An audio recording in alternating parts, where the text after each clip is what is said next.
अपनी पोथी को बांधकर जब मेरा कुबरेश्वर महादेव जिस भूमि पर कथा कर जाता है, आखिरी दिन वो अपनी झोली का पूरा खजाना जो जिंदगी में आशीर्वाद स्वरूप है वो सब लुटा कर जाता है।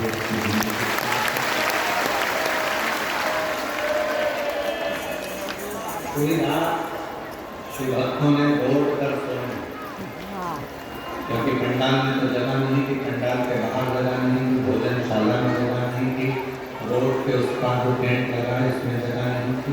तो रोडों पर लगभग 4 किलोमीटर के 5 किलोमीटर के रोड पर लोग रात भर सोए। मैं झारखंड सरकार के माननीय मुख्यमंत्री जी को, माननीय सुरेंद्र जी को बहुत बहुत साधुवाद देता हूँ कि आपकी प्रशासन ने, आपकी सरकार ने इस कथा को बहुत सुचारू ढंग से समझा।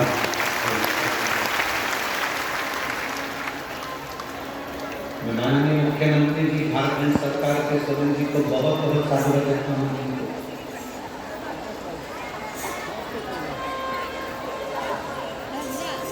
जिन्होंने झारखंड सरकार के इस पवित्र प्रांगण में भाव से इस कथा को आयोजित किया। मैं इस बाबा देवघर के कलेक्टर महोदय को, एसपी महोदय को, IG, DIG, commissioner, SDM, TI, जहाँ कथा हो रही है वहाँ के टीआई महोदय, वहाँ के तहसीलदार, वहाँ के एसडीएम, वहाँ के कमिश्नर, वहाँ के आईजी, डीआईजी, वहाँ के कलेक्टर, अपर कलेक्टर, जो भी यहाँ की चिकित्सा विभाग को, यहाँ के डॉक्टरों की टीम को, यहाँ का नगर निगम को, यहाँ के विधायक को, यहाँ के सांसद को, यहाँ के पूरे पंचायत को, सरपंच को, यहाँ के सचिव को, यहाँ के एक एक पदाधिकारी गणों को बहुत धन्यवाद देता हूँ। उन्होंने साथ में इस कथा को बहुत अच्छी रात दिन पुलिस के एक एक जवान खड़े रहे, ऐसे के जवान पूरे जवान रात दिन रात खड़े रहे, जिन्होंने इस कथा को आज कोई कह रहा था गुरु जी हमारे यहाँ सावन में बाबा की कावड़ भराती है। महीने भर में जो लोग आते हैं सावन के महीने में, वो यहाँ 7 दिन में आकर बैठ गए। ये बड़े आश्चर्य की बात है। इतना आप अच्छा ही भोजन में अच्छा ही ढूंढोगे तो वो भोजन तुम्हारे शरीर में लगेगा। कथा में देखकर आप अच्छा ही ढूंढोगे कि हमको बाबा ने यहाँ बुला लिया। आपके अंदर एक उमंग होना चाहिए कि मेरे बाबा ने मुझे देवघर में कथा सुनने भले 1 दिन के लिए बुलाया, आधे घंटे के लिए बुलाया, चाहे 15 मिनट के लिए बुलाया, और मेरे बाबा ने मुझे बुलाया। जरूर मेरा बाबा मुझे कुछ देना चाहता है, इसलिए मुझे बुलाया। हमने देखा है हमारे जो दादाजी थे स्वर्गीय शंकरलाल मिश्रा,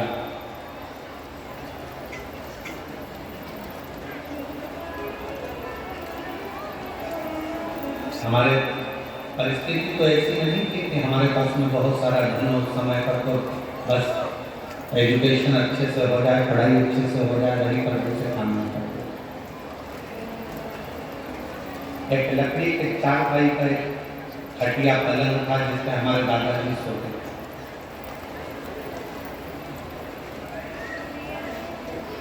उनके पास में 2 थोड़ा सा मिठाई होती थी या थोड़ा सा गुड़ होता था, तो वो अपनी कुड़िया में छुपा के तकिए के नीचे, गड्ढे के नीचे रख लेते।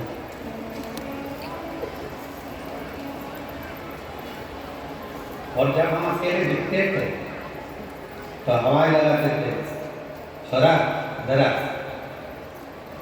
मोड़ा इधर आ, और तकिए के नीचे से हमारे दादा स्वर्गीय श्री शंकरलाल मिश्रा जी उसमें से थोड़ा सा गुड़ निकाल कर हमको दे देते थे कि ले चुपचाप से खा लेना, किसी को बताना मत कि मेरे पास इतना नहीं था।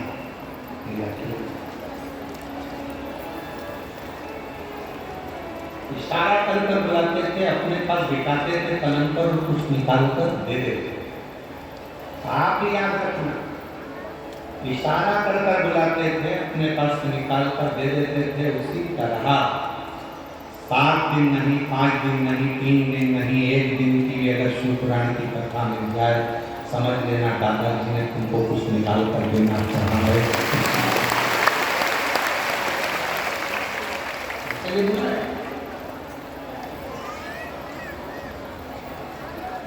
कुछ कृपा करने वाला है, कुछ करुणा करने वाला है। ये कथा तो आज 20 तारीख को विराम हो जाएगी, 26 तारीख को पुनः कथा छत्तीसगढ़ की पवित्र धरा पर प्रारंभ होगी।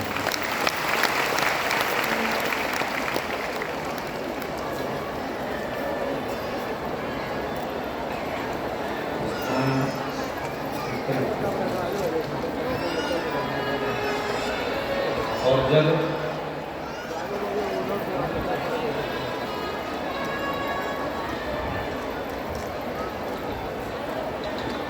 यदि मेरा भोले बाबा, मेरा शंकर, मेरा प्रकाशदर्शी, कैलाशी, अविनाशी, मेरा शिव